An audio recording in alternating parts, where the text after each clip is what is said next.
Alléluia. Que le Seigneur te bénisse, bien-aimé, et que Dieu, à travers la vie éternelle, au nom de Jésus-Christ, nous accorde la longue vie sur terre. Parce que Dieu a besoin de toi dans ce monde aujourd'hui. Le Seigneur n'a pas du tout intérêt à voir ses fils, ses serviteurs, ses filles, ses servantes mourir prématurément. La mort prématurée, j'ose le dire au nom de Jésus, est une maladie, je dis bien, une maladie curable d'avance. Si on se lève tôt et on vit en fonction de la volonté de Dieu, de la parole de Dieu, Dieu nous accorde et la vie éternelle par la foi en Jésus-Christ et bien sûr la longue vie, la victoire, la gloire, l'honneur et même l'immortalité comme nous allons le voir tout à l'heure. Mais il y a un obstacle. J'ai parlé de 8 démons qui occasionnent la mort prématurée. Dernièrement, j'ai livré un qui s'appelle l'incrédulité. Aujourd'hui, je livre un deuxième que la Bible appelle idolâtrie. Et l'idolâtrie est un grand obstacle parce que plusieurs peuvent pratiquer de l'idolâtrie tout en étant chrétiens, nés de nouveau, ayant en eux l'Esprit de Dieu, mais l'ennemi les séduit au point où ils adorent un autre Dieu sans se rendre compte qu'ils ont mis le vrai Dieu, Père de Jésus-Christ notre Seigneur, de côté. Je voudrais lire quelques passages dans la parole de Dieu et je prie que le Seigneur Jésus nous fasse grâce. Parce qu'il faut comprendre que lui-même, Jésus, veut qu'on vive longtemps sur la terre. Lui-même. Donc, je voudrais lire la parole de Dieu dans le livre des Romains, à partir du chapitre 1. Il y a tellement de passages intéressants à lire que je voudrais seulement lire les plus importants et les plus indiqués par rapport à la raison pour laquelle nous sommes là aujourd'hui. Alléluia. Donc, en ce qui concerne l'idolâtrie, la parole de Dieu nous dit au verset 23 du chapitre 1 des Romains. Ils ont changé la gloire du Dieu incorruptible en image représentant l'homme corruptible, des oiseaux, des quadrupèdes et des reptiles. C'est pourquoi Dieu les a livrés à l'impureté selon les convoitises de leur cœur. Ainsi, ils déshonorent eux-mêmes leur propre corps. Eux qui ont changé la vérité de Dieu en mensonge et qui ont adoré et servi la créature. Ils ont servi la créature au lieu du Créateur qui est béni éternellement. Bien-aimés, c'est un grand danger pour nous les chrétiens et d'une manière générale pour l'homme d'adorer la créature au lieu d'adorer le Créateur. Et dans ce même chapitre, il y a beaucoup de choses à dire. On ne peut pas les dire toutes, mais l'essentiel sera dit. Et cet essentiel te délivrera de la mort prématurée. Parce que pendant que je parle, la faveur de Dieu passera par mes paroles que je déclare au nom de Jésus pour vous atteindre et avoir l'effet que ces paroles doivent avoir en nous au nom de Jésus. Amen. Ici toujours, au verset 32, il est écrit, « Eh bien, ils connaissent le jugement de Dieu, déclarant digne de mort, digne de mort, ceux qui commettent de telles choses. » Quelle chose? L'idolâtrie par exemple. Le jugement de Dieu déclare qu'ils sont dignes de mort. Et quand il arrive que le chrétien devienne idolâtre, sans s'en rendre compte, la même parole déclare qu'il est digne de mort.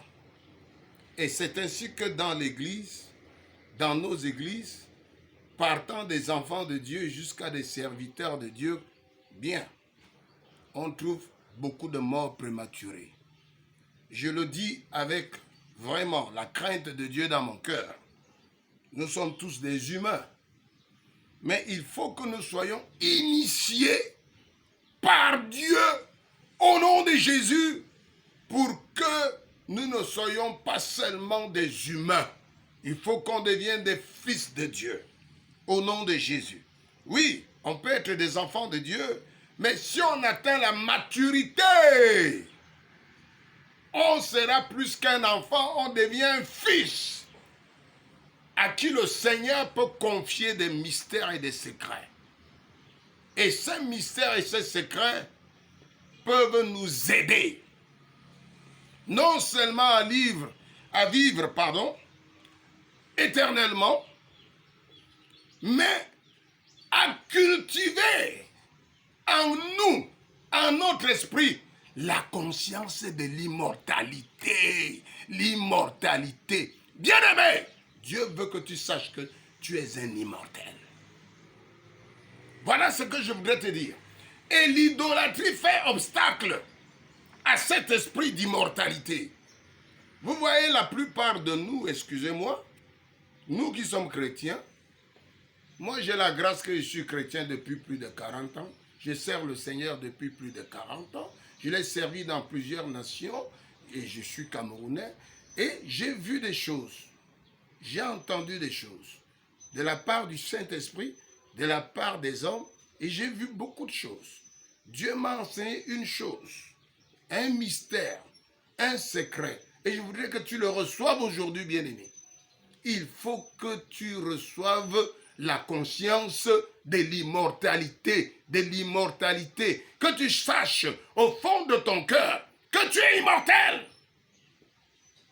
Oui, certainement, un jour on partira de ce monde, si Dieu veut, parce que nous vivons derrière les temps de la fin, les temps où l'enlèvement du corps de Christ aura bientôt lieu. Donc, quelques personnes quitteront cette terre et iront à Dieu sans passer par la mort. Si des hommes comme le prophète Élie, des hommes comme Enoch ont quitté ce monde sans passer par la mort, par le cercueil et les levées de corps, c'est un exemple que Dieu nous donne, que vers la fin des temps, ce que nous vivons déjà, il y a des hommes, il y a des femmes, il y a des croyants en Dieu qui quitteront ce monde sans goûter à la mort physique. Je voudrais donc dire, Dieu veut que tu aies une conscience d'immortalité. Et cette conscience, Dieu nous l'a donnée déjà. Mais l'idolâtrie devient un Dieu qui s'érige grâce à la séduction satanique et qui positionne devant nous un Dieu qui n'est pas le vrai Dieu. Et ce Dieu peut être, par exemple, ça peut être la femme, ça peut être surtout l'argent. Il y a une histoire dans le Nouveau Testament, c'est-à-dire Actes des Apôtres, chapitre 5, concernant Ananias et Saphira, sa femme. Ils ont vendu leur propre champ et malheureusement, ils ont gardé une partie de l'argent du champ vendu et ils ont apporté une autre partie et l'ont déposé, c'est-à-dire M. Ananias et Saphira, son épouse. Bon, c'était d'abord Ananias qui est venu. Il a déposé une partie de l'argent au pied de l'apôtre Pierre. Et l'apôtre Pierre, le Saint-Esprit lui parlera et lui dira, « Oh gars, en réalité, cet argent n'est pas au complet. Il y a quelque chose qui se passe dans le cœur d'Ananias. Il a déjà vu que l'argent est plus grand que Dieu. L'argent est plus important que Dieu.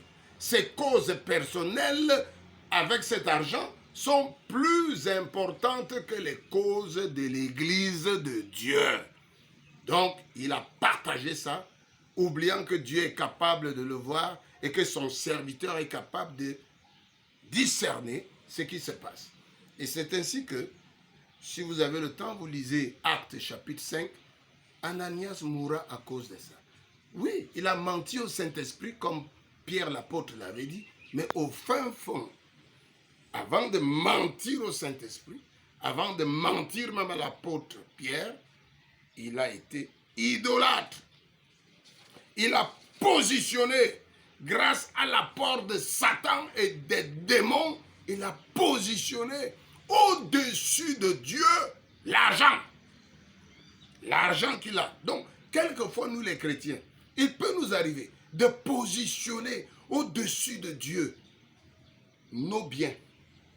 L'argent, par exemple, notre épouse, nos enfants, tout ce que nous avons de matériel ou d'intellectuel et qui semble très très bien. Et alors là, on devient idolâtre. Et ça, c'est des idoles plus dangereuses. Parce que c'est des idoles spirituelles. Le diable sait que l'enfant de Dieu qui est né de nouveau, qui est averti dans les paroles des Écritures saintes, qui a l'Esprit de Dieu, ne peut pas facilement aller s'agenouiller devant une statue de la Vierge Marie ou de Jésus ou de Joseph ou je ne sais pas de n'importe quel autre saint. Oui, l'enfant de Dieu ferait cela très difficilement. Par contre, l'enfant de Dieu, il peut lui arriver d'être séduit au fond de son cœur et d'élever des idoles spirituelles dans son âme et les positionner au-dessus de Dieu. Et dès que vous faites cela, vous devenez ce que la Bible dit, digne de mort. Et ça, c'est Dieu même qui le dit. Donc, bannissons l'idolâtrie au nom de Jésus. Car c'est la deuxième cause de la mort prématurée. Et si nous pouvons bannir l'idolâtrie, nous nous assurons que nous restons en contact avec Dieu. Dieu nous donne pas seulement la vie éternelle, mais il s'assure à ce que nous ayons une longue vie sur terre et que nous soyons prospères, que nous soyons honorés, honorables, que nous soyons glorifiés et surtout, alléluia, ce terme que les chrétiens aiment beaucoup, la prospérité, oui, on peut l'avoir au nom de Jésus. Je voudrais lire la parole de Dieu dans le livre des psaumes au verset, je vais dire psaume 21, autant pour moi, verset 5. Il est écrit, ça c'est David qui parle, il te demandait la vie, tu la lui as donnée. Demande la vie à Dieu et Dieu te la donne au nom de Jésus. Amen. Demande-lui la vie, mais assure-toi qu'il est vraiment ton Dieu, aussi bien dans ton cœur, dans ton âme, dans ton esprit, dans ton intelligence. Il te demandait la vie, tu la lui as donnée. Une vie longue pour toujours. Une vie longue d'abord et ensuite pour toujours et à perpétuité. Voici le plan de Dieu. Il n'est pas question de mourir prématurément. Au nom de Jésus, interdiction au nom de Jésus de mourir prématurément. Peuple de Dieu, j'ose le dire, il faut maintenant que ta conscience l'accepte. Écoutez une parole de Jésus-Christ. Je vais la lire. Dans le livre de Jean. Alléluia. Vous savez, Jésus ne voulait pas que nous mourions prématurément. Qu'est-ce qu'il aurait fait si Jésus voulait que nous mourions prématurément? C'est-à-dire avant 70 ans. Avant 70 ans. Voilà ce que je crois par rapport à la mort prématurée. L'homme de Dieu, le chrétien, né de nouveau, averti dans les paroles de Dieu, aimant Jésus, payant ses dîmes, craignant Dieu et ayant reçu la sagesse que l'Esprit de Dieu donne à travers la parole de Dieu. Bien-aimé, l'Esprit de Dieu veut qu'il vive longtemps sur terre. Parce que Dieu a besoin de toi sur cette terre. Donc, qu'est-ce que Jésus a dit par rapport à ce que je suis en train d'enfoncer avec sa grâce dans nos pensées et dans nos idées et dans nos cœurs, pour que ça devienne une façon d'être.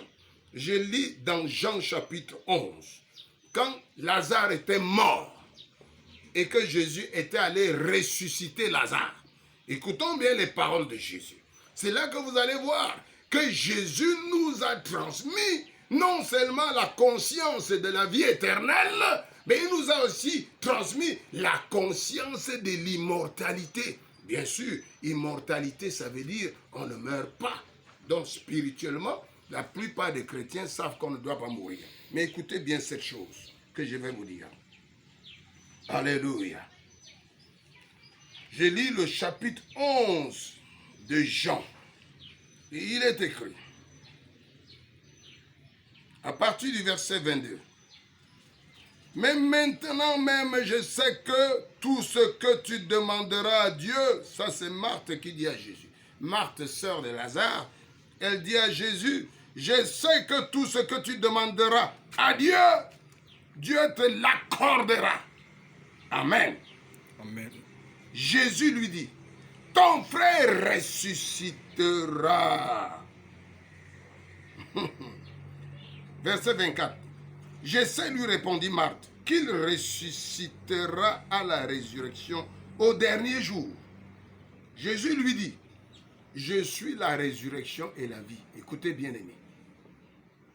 Marthe a parlé de résurrection au dernier jour, ce qui est vrai. Mais Jésus était en face d'elle et Jésus lui dit, oui, le dernier jour, c'est vrai, ça arrive. Mais moi là, Jésus-Christ, moi la parole de Dieu, moi le Fils de Dieu, moi-même je suis en face de toi aujourd'hui. Et je te dis, je suis la résurrection et la vie. Bien-aimé, tu as reçu Jésus-Christ, il est dans ton cœur, c'est-à-dire dans ton esprit. Donc, il y a la résurrection et la vie en toi. Écoutez, il a positionné résurrection avant vie. Hein? Vous avez suivi ça? Nous sommes la résurrection et la vie au nom de Jésus. Amen. Je suis la résurrection et la vie au nom de Jésus. Chaque chrétien doit voir en lui-même la puissance de résurrection. Moyenge. On n'a pas que la vie éternelle. Nous avons la force de résurrection. C'est-à-dire notre corps se ressuscite jusqu'à ce que le temps vienne où Dieu lui-même décide de te translater. Et ce temps ne doit pas venir aussi tôt que ça. Bien-aimés, regardez dans toute la parole de Dieu. La plupart des hommes de Dieu qui sont morts prématurément, comme Jean-Baptiste, c'était le martyr. Il a dit quelque chose qui n'avait pas plu au roi Hérode et qui avait déplu à ce que le roi Hérode faisait par rapport à sa femme. Donc la fille dansait et elle a tellement bien dansé devant le roi Hérode et toute l'assistance qui était là que le roi Hérode avait décidé que tout ce qu'elle demanderait, on la lui donnerait. On lui donnerait tout ce qu'elle va demander. Et elle a demandé malheureusement avec le conseil de la reine, disons, sa mère, la tête de Jean-Baptiste. Or, Jean-Baptiste avait parlé justement d'une manière claire par rapport à la vérité de Dieu. Et c'est comme ça que Jean-Baptiste mourra le martyr. Il y a un autre cas, il y a Étienne qui était aussi mort comme martyr. Et la plupart des martyrs dans la parole de Dieu sont morts prématurément. Et les autres personnes qui ont eu à mourir prématurément, quelquefois c'était à cause du péché, mais plus à cause de l'ignorance. Parce qu'en réalité, Dieu, la Bible dit qu'il y a le péché qui conduit à la mort, il y a aussi un péché qui ne conduit pas à la mort. Et je voudrais vous dire, ça c'est d'autres choses que nous allons voir dans les jours à venir, mais en réalité, le chrétien, l'enfant de Dieu, le serviteur, la servante de Dieu, si tu as l'esprit de Dieu, tu es déjà appelé non seulement à vivre longtemps, mais, je veux dire non seulement à vivre éternellement, mais à vivre longtemps. Donc au moins 70 ans, je dis bien au moins, alléluia, Toyi, Sende. Que les sorciers, les esprits des démons, les accidents et tout ce qui peut tuer les Covid-19, les VIH, les empoisonnements, tout cela, les envoûtements, que tout cela s'éloigne de toi au nom de Jésus.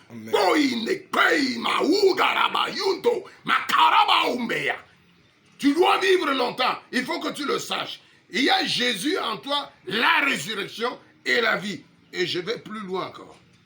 Jésus continuera et dira, celui qui croit en moi vivra même s'il meurt.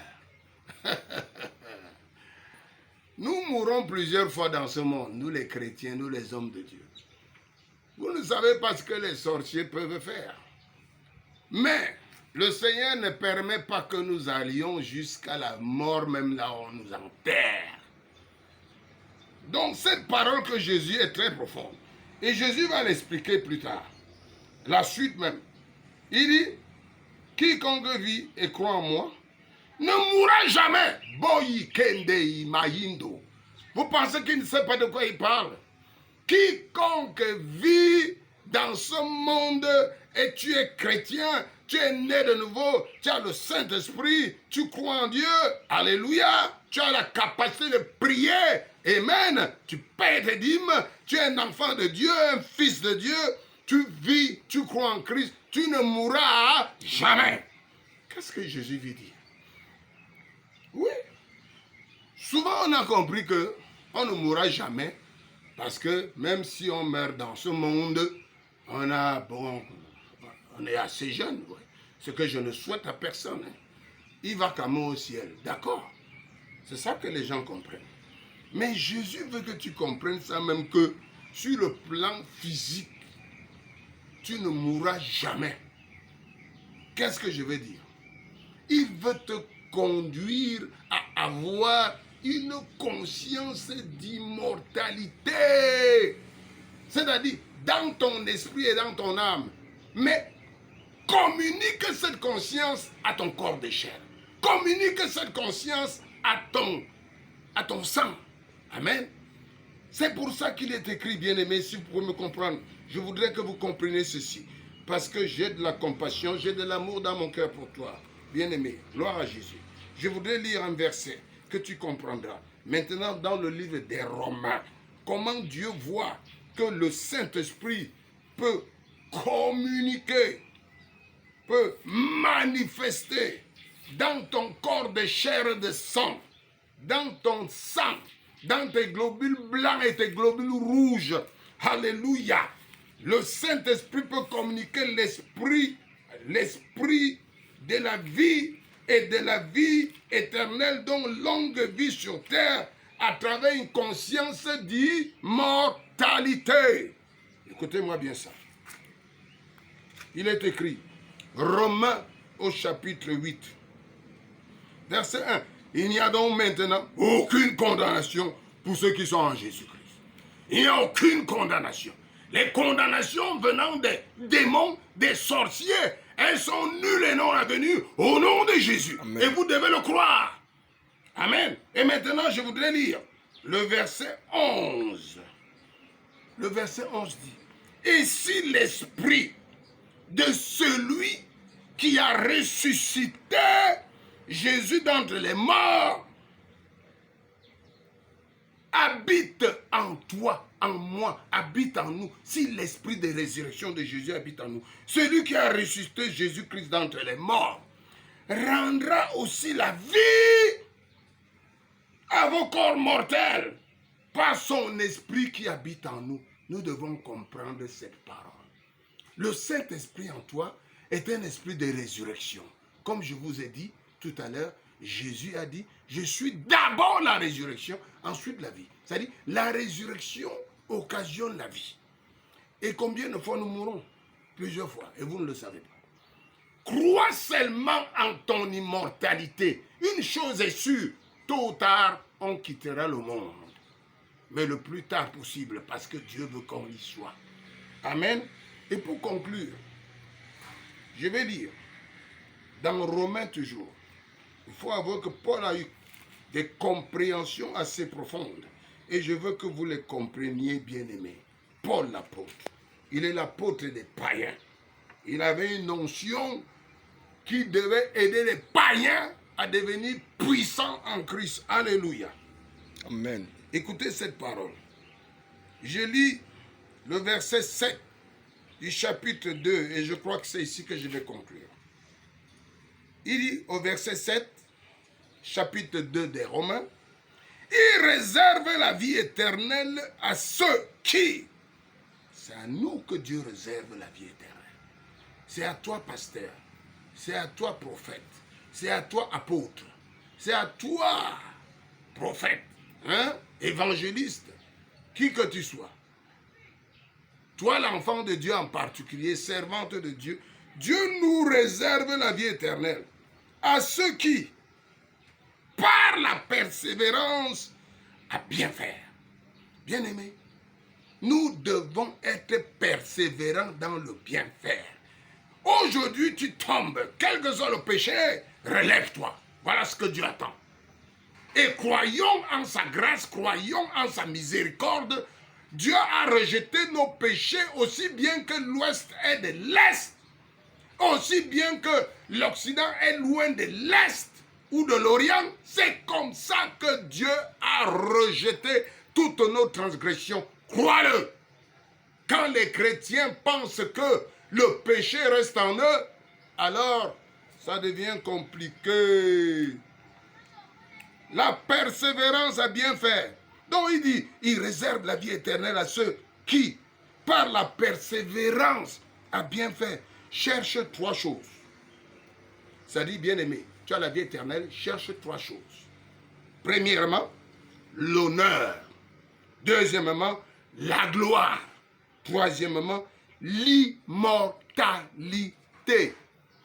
Reçois la conscience de l'immortalité.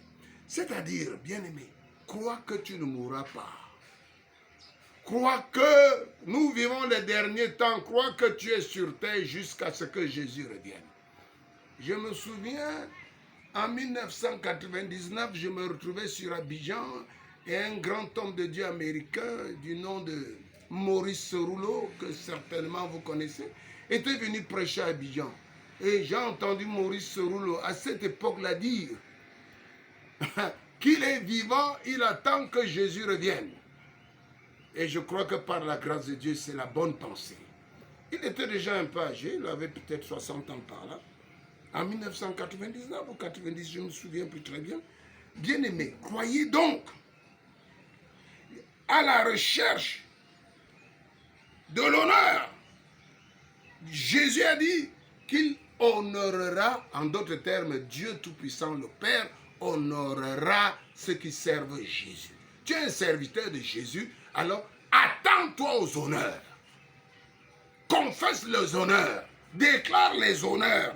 Et si tu es honoré, il y a la prospérité, il y a le succès dans l'honneur. Ensuite, la gloire. Et si tu es honoré, la gloire aussi est là. Nous aurons notre part de gloire au ciel, c'est vrai, mais ça commence ici. Bien-aimé, vois la gloire, celle qui est à l'intérieur de ton esprit, de ton âme, par le Saint-Esprit. Crois. Alléluia. Et ensuite, maintenant, tu verras la gloire de Dieu à travers l'immortalité. Donc, cherche l'honneur, bien-aimé, cherche la gloire, et dans tout cela, tu as le droit aussi de chercher la prospérité, le succès, la réussite. Dans tout ce que tu fais, crois, parce que Dieu t'a déjà donné la vie éternelle. Mais assure-toi qu'il n'y a aucun obstacle entre Dieu et toi. Ces démons d'idolâtrie, rejette le nom de Jésus. Amen. Et là, accepte l'immortalité. Jésus a dit, quiconque vit et croit en lui ne mourra jamais. Accepte-le. Au fond du cœur, on sait, oui, un jour on partira. Mais le fait que tu ne crois pas en l'immortalité, ou tu crois plutôt en la mortalité, plusieurs chrétiens croient en la mortalité, c'est-à-dire, pour lui, la mort est comme si elle est trop forte par rapport à lui. Non! Celui qui est en nous est plus grand que celui qui est dans le monde. La mort est dans le monde. La mort appartient au diable. Mais c'est Jésus qui la gère. Ce n'est pas le diable qui gère la mort. Donc, bien-aimé, Crois en ton immortalité. Recherche ton immortalité. Recherche la gloire. Celle qui vient demain et celle qui est déjà aujourd'hui dans nos corps de chair. Recherche l'immortalité.